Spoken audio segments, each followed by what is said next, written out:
Hey, it's MK, and I am back with another off the board layout for you guys today. And today I'm pulling inspiration from a card that has a cool technique using masking to have a design above and below using stamping. So I'm going to use this stamp set here by Stampin' Up, and it comes with dies and things like that, but I really do love the details within this stamp set. So these are the colors that I'm going to be using: Avocado, New England Ivy, and Evergreen. They're all close to my heart colors. I just thought that I would bring them out because I really had a good match with the colors instead of using my Tim Holtz Distress ink. So I'm going to use this masking, but then I realized I don't need to, because I'm going to actually take this wood grain paper here. That is also, it's from Simple Stories. It's chestnut white dot, chestnut on one side, white dot on the other side, from the Snap Basics wood grain collection a couple years back. But I was going to use the masking and realized I'm going to have about 6 inches between. I don't think I need the masking. I've got 2 plain pieces of white cardstock, and then I have these uber old foam dimensional stickers. I don't even know where I got these, you guys. I think I got them in a scrapbook, like a discard. Someone was getting rid of their stash type of thing. I think that's where I got these. I have no idea. From Pretty Little Studio, I ordered these adorable little horse images. So I've got 2. This is the little colt that I ordered. I also have a puppy sticker type thing from Simple Stories. I think that was the Lake Life, in all honesty.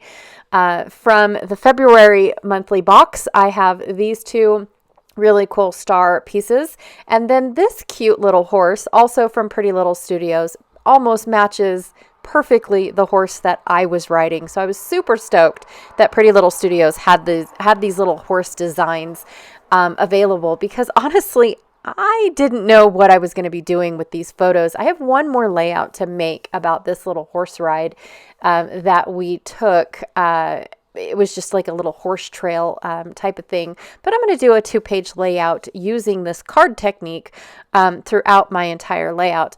I also brought in this mix-in paper from Close to My Heart. I'm going to use it for the brown side.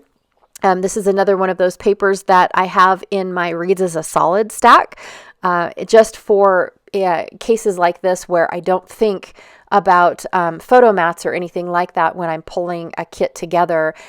It was just a random let's pull it out type of thing. And then I also have a scrap right here.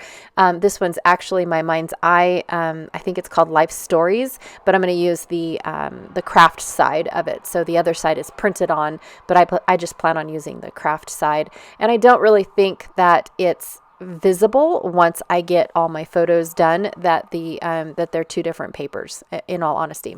So I'm going to take my chestnut wood grain here, and I'm going to just cut it directly in half.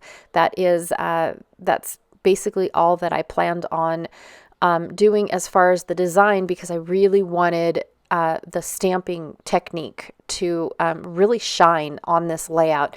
And I have to say, I don't know why, but it seems like when you plan a layout and it's going to be a lot of work, it ends up not being a lot of work once you get all the supplies together, and it comes together uber super quickly. I'm really impressed with how that ends up. So I'm taking my distress tool from Some Assemblage Required, and I'm going to distress the edges really quickly because, of course, we're rugged outback horseback riders, right?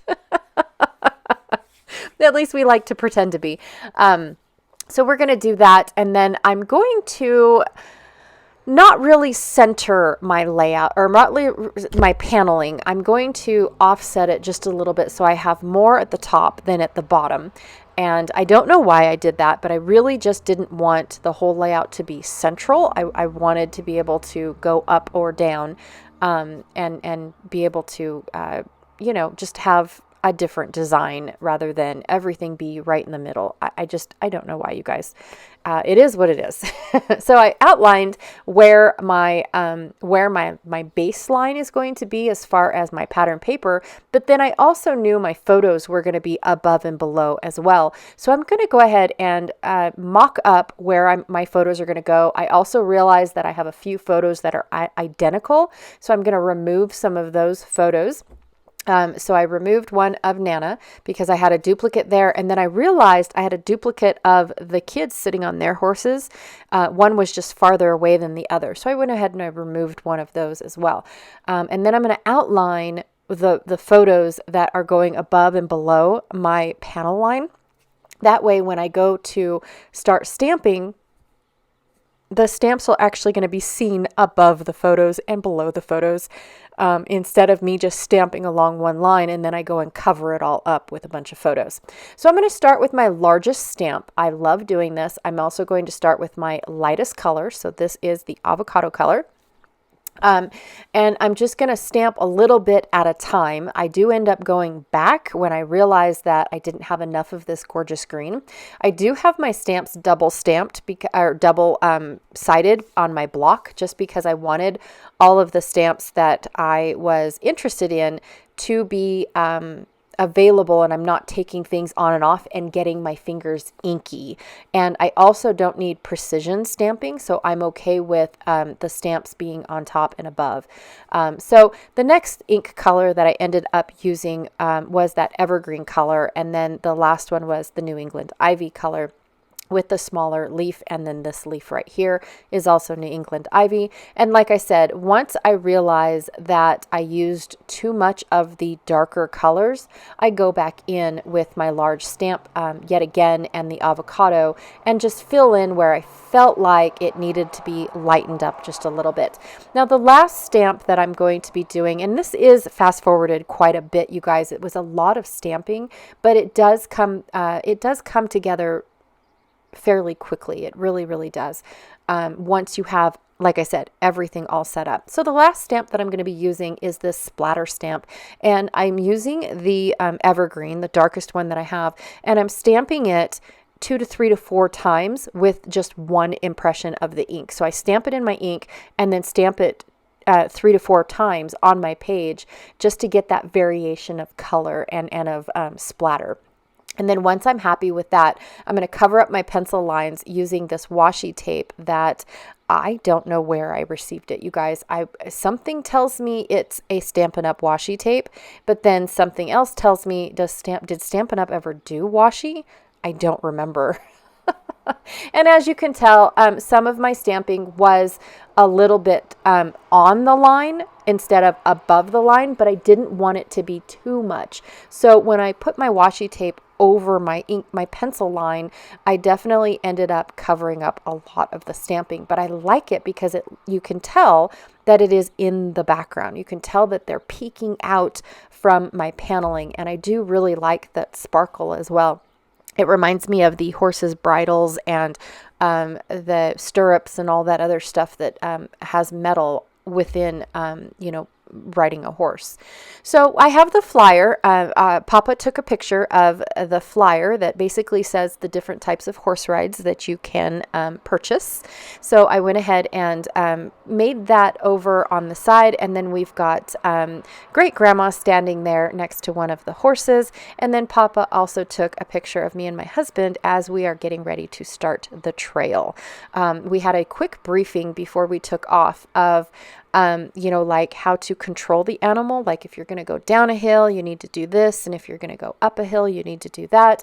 If you want it to slow down, do this, but try to keep your feet from just hanging and banging up against the side of the horse's rib cage, right? Because then the horse will try to go farther.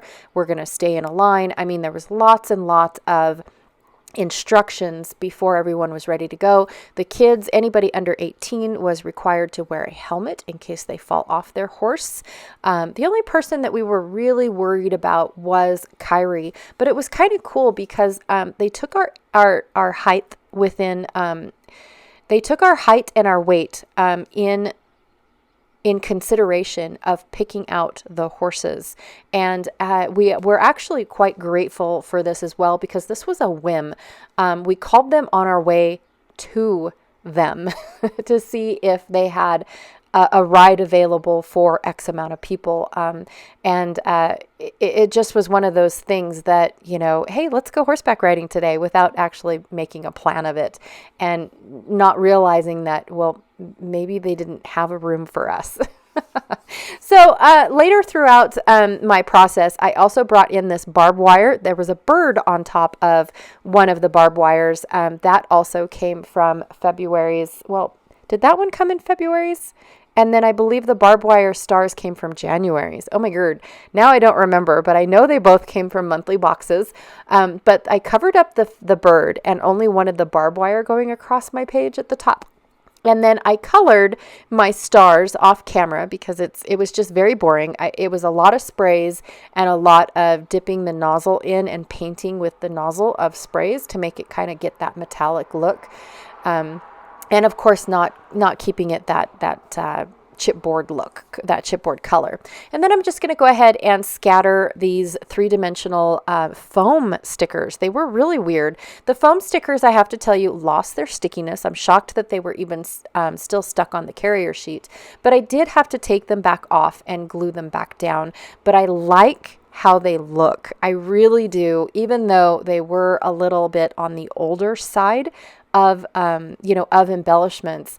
Once you pair them with a few newer pieces, they looked brand new all over again. I especially loved the lasso and how realistic it was looking. I love the cowboy boots, even though, we're all in jeans and what are those called? Sneakers. I had capris. That was the longest pair of pants I owned. And I hoped it was okay that I could ride the horse with just capris. So I'm going to add a little bit of Bronze Baby from Shimmers along my splattery bits of the, what is it called? Of the leaves and things, just to add a little bit more color outside of the greenery that I had. And like I said, I absolutely love how this layout turned out. I am very impressed with how quick it came together, because it seemed like one of those layouts that was going to take forever, maybe a 2-day process with all the working bits involved. And honestly, once I had everything set up and ready to go, it went by super uber fast. So super stoked. I also covered up the binding of the lasso with just a little star. I have a punch. I punched it out. I inked it. I used the leftover paper from one of the photo mats that I used to cover that up. And that is it. Those are my layouts for today. Like I said, I really love this technique, but it's another technique that I forget about. I really do like having my pins on Pinterest, and I love where Crystal has her Off the Board series, because I can go back and I can remember all of these pins and things like that to do. So anyways, again, thank you for stopping by and checking out what I have to do today. Don't forget that I will have the playlist link down below, so you can go and see what everyone else is working on for their pins and how they're coming to life with those. And thank you so much, and I'll check y'all later. Bye.